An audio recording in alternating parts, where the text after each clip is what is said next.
Block থেকে আন্দোলনে আপনাদেরকে স্বাগত। আমি খান ব্লক থেকে আন্দোলন।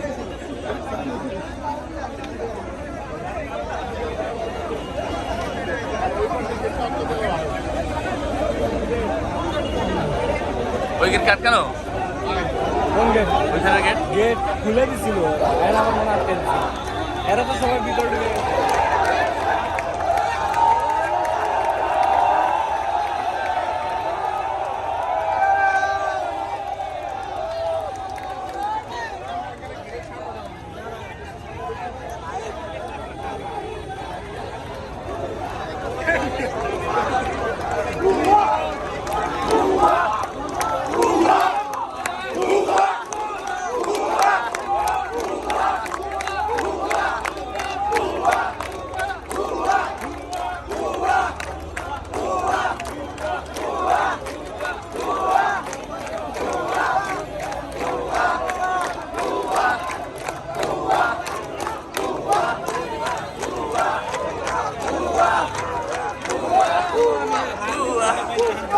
আমি ছিলাম ওখানে, দেখি কি হয়।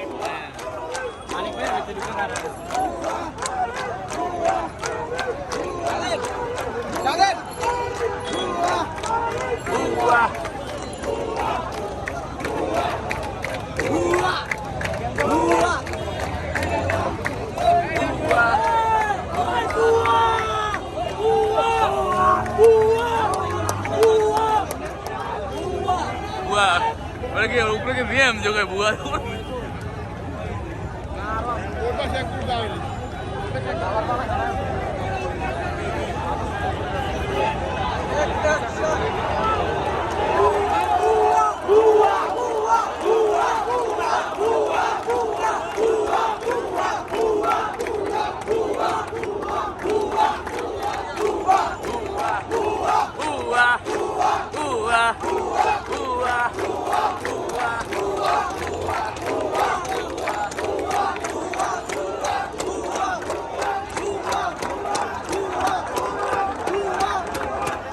করিম বুয়া, হ্যাঁ নাম কি করিম?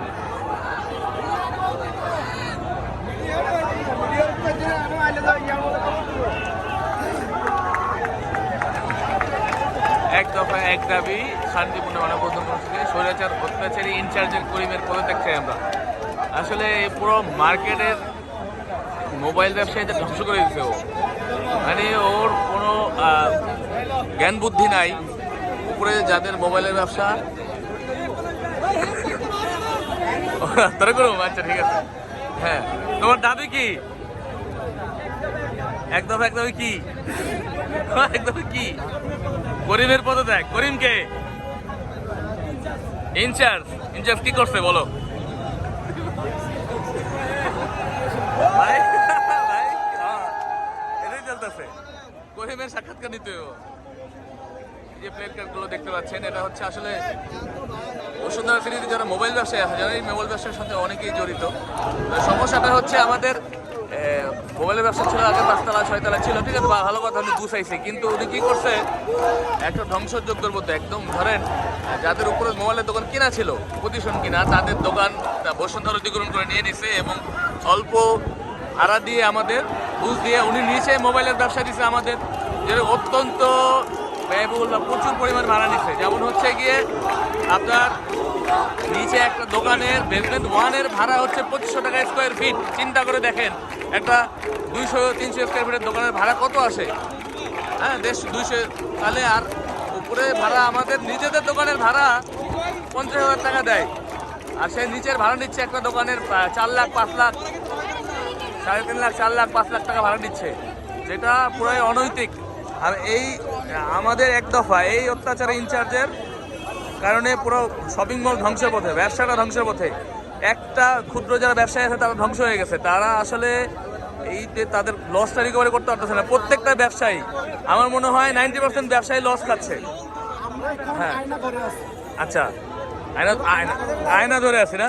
আসলে এই লোকটার কারণে প্রত্যেকটা ব্যবসায়ী 90% 95% ব্যবসায়ী লসের মধ্যে আছে। এই অত্যাচার ইনচার্জের আমাদের এক দফায় পদত্যাগ চাই, নাহলে আমাদের সংস্কার চাই। এত ভাড়া আমাদের নেওয়া যাবে না। বলেন আপনার দাবি কি? আমাদের দাবি হচ্ছে, প্রথম দাবি হচ্ছে আমাদের ইনচার্জ। আচ্ছা করিম সাহেব কি করছে? প্রত্যেকটা দোকানে ভাড়া 3 গুণ 4 গুণ করে বাড়িয়ে 3 গুণ 4 গুণ নিচ্ছে। কিন্তু হ্যাঁ আপনাদের ডিটের কাগজ নাই? ডিটের কাগজে কি লেখছে? আমাদের প্রত্যেকটা কাগজে আচ্ছা আপনাদের যে ভাড়া রসিদে কি লেখছে? মানে কি লেখা হয় না, কয় টাকা লেখে? ভাড়ার যে টাকা দেন না ওইখানে কোনো কাগজ দেয় না আপনাদের? ভাড়ার কাগজে কোনো টাকা দেয় না বা রসিদ দেয় না বা ডিট আছে না? ডিটের মধ্যে কি লেখা আছে? লেখা কত? 30,000 টাকা। চিন্তা করেন, আর ভাড়া নেয় 5 লাখ টাকা। মানে শালা কি লেভেলের বাটপার! যেমন যে আমাদের ডিটের কাগজ বা আমাদের রসিদ যখন দেয় তখন এটা হাইড করে মাত্র 30-32 হাজার টাকা দেখায়। সরকারের কোষা করে, সরকারেরও ক্ষতি করতেছে। সরকারকেও কিন্তু ভালো মতো সে ট্যাক্স বা ভ্যাট দিচ্ছে না আমার অনুমতে। সে আমাদের থেকে 30,000 টাকা করে লিখে কিন্তু ভাড়া দিচ্ছে 3.5 লাখ, 2.5 লাখ, 4 লাখ টাকা করে। উয়া উয়া উয়া উয়া। তো এটা হচ্ছে কথা। আসলে আর বসে থাকার সময় নেই। নতুন বাংলাদেশে আর বসে থাকার সুযোগ নেই। নতুন বাংলাদেশে আমরা বৈষম্য চাই না। সে বৈষম্য মার্কেটের মধ্যে একটা বৈষম্য সৃষ্টি করেছে। সে যেখানে আমাদের মোবাইল জানে, মোবাইলের বিজনেস এখন বেসমেন্টে নামাই দিছে। বেসমেন্টে কি এত ভাড়া হয় নাকি? সে বেচতে পারবে না, এখানে ওইটাও বিক্রি করে দিত। কিনে লাভ কি? মানুষ যারা ক্রয় করেছে দোকান, তাদের দোকান সে নিয়ে নিছে জোর জবরদস্তি। মানে সে আওয়ামী লীগ সরকারের আমলে খুবই পাওয়ারফুল ছিল তারা, মানে ক্ষমতা নিয়ে এখন এই কাজগুলো করতেছে আমাদের সাথে।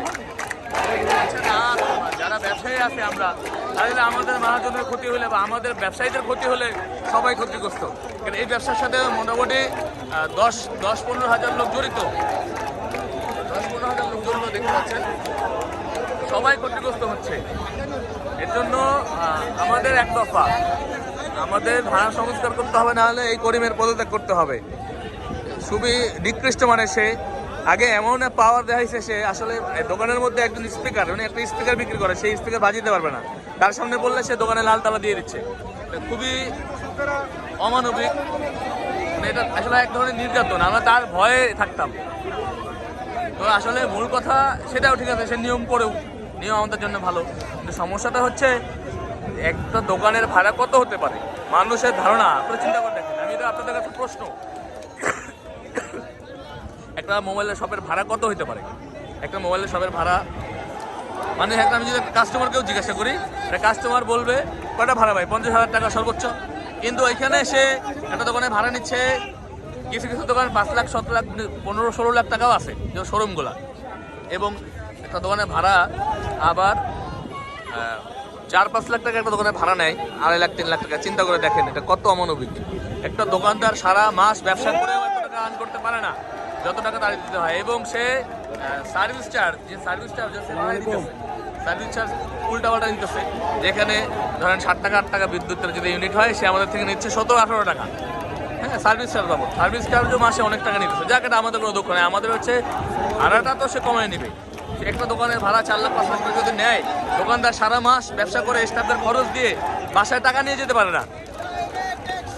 এটা আসলে কতদিন মানা যায়? এই যে জানুয়ারি থেকে আমাদের এখানে নামানো হয়েছে, তো জানুয়ারি থেকে এখানে নামানো হয়েছে, এখন ধরেন কয় মাস হয়ে গেল? 8 মাস। মানে 8 মাস ধরে মানুষ চেষ্টা করছি তাও আমরা যে টিকতে পারে কিনা আসলে, কিন্তু আর হচ্ছে না, আর হচ্ছে না, আর পারা যাচ্ছে না। দেয়ালে পিঠ থেকে গেছে। এখন এটার বিহিত একটা করতেই হবে আমাদের, এক দফা এটার একটা বিহিত করতে হবে। কারণ আমাদের আলটিমেটলি ক্ষতি হলে, আমাদের মহাজনের ক্ষতি হলে আমাদেরই ক্ষতি, এটা মানতে হবে সবাই। হ্যাঁ, আমরা তো সুশৃঙ্খলভাবে ব্যবসা করতেছি, কিন্তু আমাদের করতে দেওয়া হচ্ছে না। আমাদের নানান পদে বাধাগ্রস্ত করা হচ্ছে। মোবাইলের ব্যবসাটা ধ্বংস করে দিচ্ছে সে বসুন্ধরা সিটির। এবং যারা আপনারা আছেন, যারা নৈতিক সমর্থন দিবেন, সবাই আসলে সবাই তার সশরীরে সমর্থন দেওয়া দরকার নেই, নৈতিক সমর্থন দিলেই হইল। আমাদের এক দফা এই করিমের পদত্যাগ এবং আমাদের ভাড়া অবশ্যই ডাউন করে দিতে হবে। আমরা যাতে সুশৃঙ্খলভাবে ব্যবসা করতে হবে সেই পরিবেশটা সৃষ্টি করে দিতে হবে। সে একে তো আমাদের মোবাইলের সেক্টরটা ধ্বংস করে দিচ্ছে, এই উল্টাপাল্টা ভাড়া নিয়ে আমরা কিন্তু টিকে থাকতে পারতেছি না এখানে। আর আসলে কত লস দেবে? 8 মাস ধরে ধরেন বেশিরভাগ ব্যবসায়ী লস দিতেছে, টাকা বাসায় নিয়ে যাওয়ার কোনো উপায় নাই। এখন সে কি চায়? সে এটা বোঝেও না। সে তার এটা বললে সে আধা ঘন্টা টাইম কমায় দেয়, নাহলে বাড়ায় দেয়। এটা তো কোনো সমাধান না, এটা কোনো সমাধান না। আমরা এটা একটা বিহিত চাই এবং আশা করি আপনারা আমাদের সাথে থাকবেন।